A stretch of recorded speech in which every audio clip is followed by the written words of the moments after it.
Sir, एवढा मोठा व्यवसाय आहे, एवढ्या मोठ्या स्केलवर काम करताय, CSR आणि सोशल वर्क का या ह्याच्यामध्ये कसं मोदी नारायण पेढे आणि तुमची संस्था काय काम करते?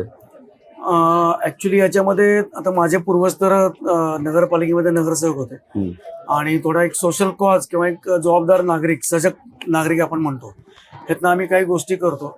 ह्याच्यामध्ये स्थानिक प्रश्न मांडणे किंवा पॅरेंटिंग, मुलांना पारंपरिक खेळ असतील, मुलांना एक संस्कार असतील, ह्याच्यासाठी आम्ही चांगलं काम करतो. ह्यामध्ये माझा स्वतःचा मुलगा, म्हणजे असं म्हणतात ना की दुसऱ्याच्या घरी शिवाजी जन्मावा, असं नको.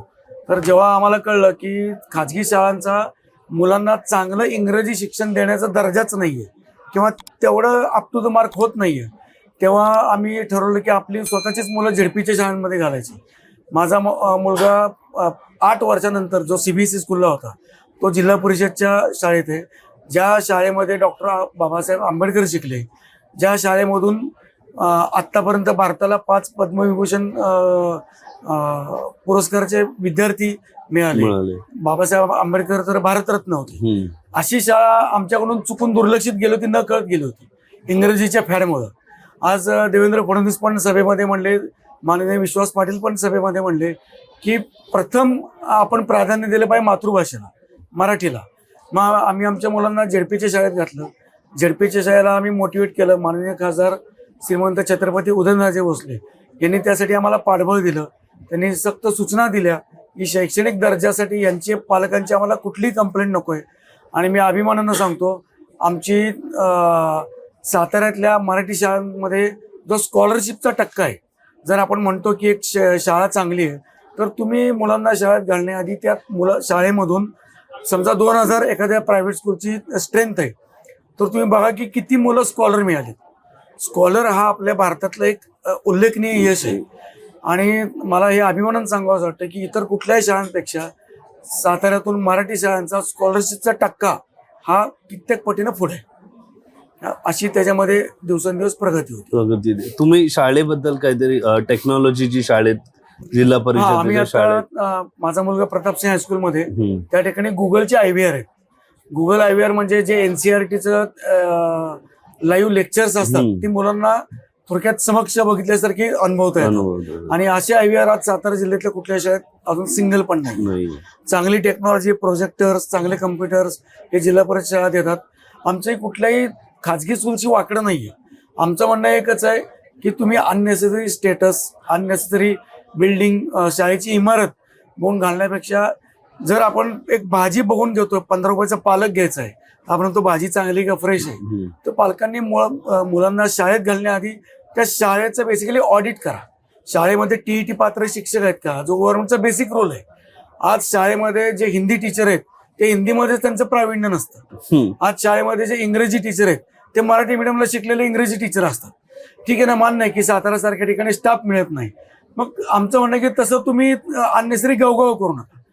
ज्या पद्धती तुम्ही शैक्षणिक दर्जा देताय तसंच ह्याला करा.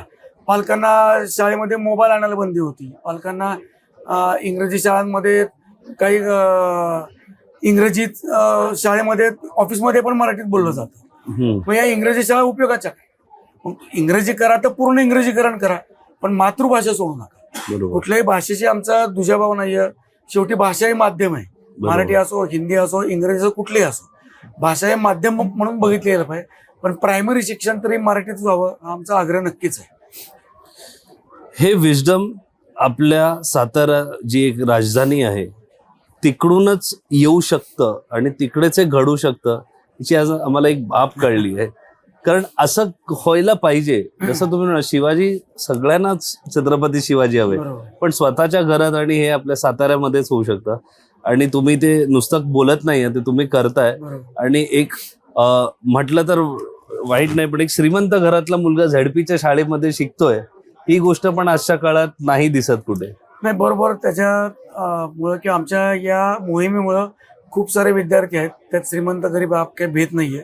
आणि आमचं म्हणणं असं आहे, आता याच्या आधी जे साताराचे जे कलेक्टर होते, म्हणजे डायरेक्ट IAS धुडी साहेब होते, त्यांचे मुलं झेडपीच्या शाळेत होते. बट आयजी होते त्यांच्या मिसेस, त्या दोघांनी पण मुलं झेडपीच्या शाळेत घातली होती.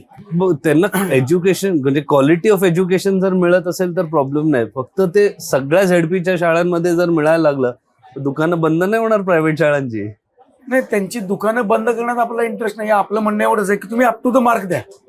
आणि पालकांनाही आपलं एवढंच आव्हान आहे की तुम्ही ज्या शाळेत घालताय, छोटी असो, मध्यम असो, इंटरनॅशनल असो, त्या शाळेला तुम्ही ठामपणे विचारा की तुमच्यासाठी टीईटी पात्र शिक्षक किती. इंग्रजी शिकणारा माणूस इंग्रजीत प्रावीण्य मिळवलंय का त्यांनी? नाहीतर ज्याचं प्रावीण्य इंग्रजीमध्ये त्याला मराठी शिकवायला द्यायची, किंवा ज्याचं प्रावीण्य हिंदीमध्ये त्याला इंग्रजी शिकवायला द्यायची. ह्या गोष्टीला काही अर्थच नाहीये. आणि यातनं काय होणार आहे, नुकसान त्याच मुलांचं होणार आहे. त्यामुळं स्कॉलरशिप त्या शाळेतून किती मिळाले हे जरी पालकांनी बघितलं ना, तरी पालकांचा ओघ ऑटोमॅटिक मराठी शाळांकडे मिळेल, जिल्हा परिषद शाळांकडे मिळेल. आज आशियामध्ये सगळ्यात टॉपची शाळा वारे गुरुजींची आहे, जी भारतातली झेडपीची शाळा आहे. आणि जरी भारतात किंवा महाराष्ट्रात नाही, आशिया खंडातली टॉपची शाळा आहे. एवढं सगळं प्रूव्हन असताना आपण कशाला प्रायमरी एज्युकेशन तरी किमान मराठी असलंच हा आग्रह पालक संघाचा कायम राहील.